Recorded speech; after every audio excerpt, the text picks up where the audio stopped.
La première chose qu'on m'a dit, c'est tu sais à quel endroit tu peux trouver un tétraplégique? Je dis non. On m'a dit bah au dernier endroit où on l'a laissé.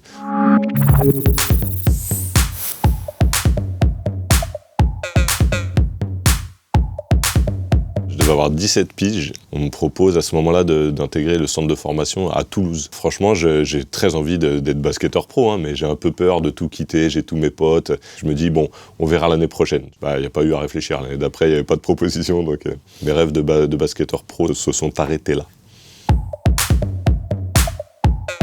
Et je me rappelle, Eric Ramsey était derrière le rideau en voix off et il disait vous connaissez le slam?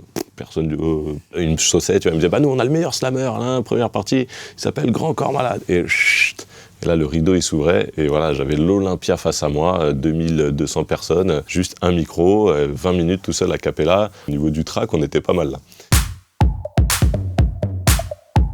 En fait, il me contacte, il me propose de collaborer ensemble, peut-être même de faire un duo.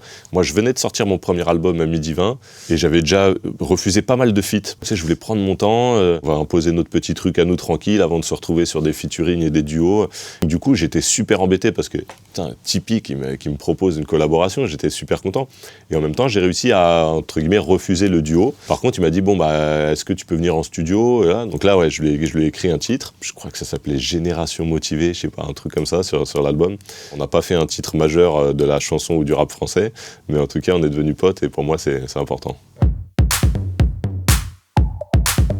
Le slam, il y a 1000 définitions, mais là où on est tous d'accord sur le slam, à la base, c'est a cappella, sans support rythmique ou musical, sans décor, sans lumière. Voilà, c'est là, face à un public, tu lâches ton texte. Et au moment où d'un seul coup, déjà, tu mets de la musique sur tes textes, ça peut être vu comme un truc interdit à la base dans le slam. C'est pour ça que j'essaye de dire je suis un slammer qui a un projet musical. Parce que j'ai cette vraie reconnaissance de ce qu'est le slam à la base. Oui, monsieur. C'est une célèbre marque qui avait organisé un dîner à Paris dans un beau restaurant, tout ça. Et donc, mon fait d'arme, c'est que je suis allé voir Jordan à la fin du dîner. Je lui ai dit you know, Michael, everybody in the world love you, but nobody love you like I love you.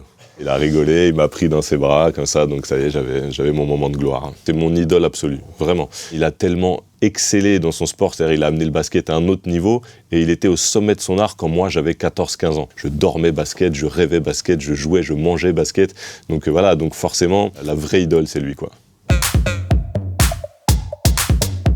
Dans Toy Story, c'était une espèce de...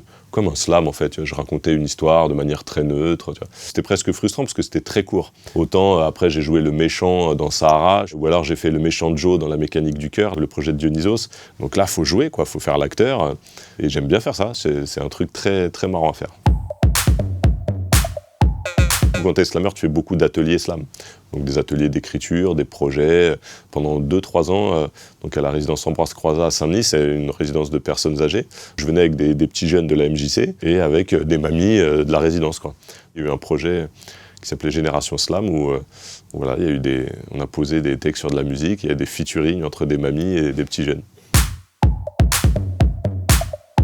Ce film Patient, il est dans un contexte très dur, un centre de rééducation qui regroupe des personnes très lourdement handicapées, des tétraplégiques, des grands brûlés, des traumas crâniens. Les gens nous ont dit « Ouais, vous avez réussi à faire un film très drôle sur le handicap ». En fait, c'est pas nous qui avons décidé de mettre de l'humour dans ce milieu-là. Dans ce milieu-là, il y a de l'humour. Moi, j'ai passé 1 an en centre de rééducation.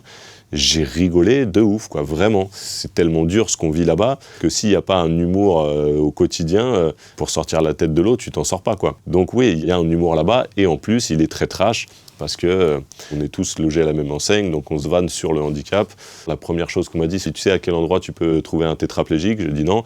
On m'a dit au dernier endroit où on l'a laissé. Voilà, je me suis dit ça y est, j'ai compris le délire. Les blagues sur les personnes handicapées, ouais, il y en a plein, ouais.